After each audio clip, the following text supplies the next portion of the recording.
Approvo per delibera interoga al tempo che passa, che sono le 3. Una, due.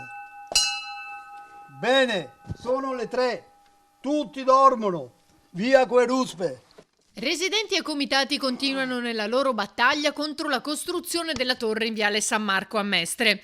Questa volta hanno messo in scena un teatrino con le marionette che simboleggia il comportamento dell'amministrazione, lanciando l'ennesimo appello. Continuiamo a resistere e a rilanciare perché tutti sappiano che non vogliamo che venga fatto questo scempio, questa devastazione contro il buonsenso, invitando la Giunta a chi non l'ha fatto a leggerselo e tutti comunque a leggerselo e studiarlo come ha fatto il comitato e tornino al buon senso, perché così noi li rispetteremo tanto di cappello se cambiano idea e dimostreranno di essere uomini e donne e non burattini. Purtroppo la Giunta ad oggi non ha recepito né il Consiglio Comunale e che ci porterà ad attivare un'iniziativa giudiziaria, per cui andremo al TAR rapidamente con i residenti di quella zona che si vedranno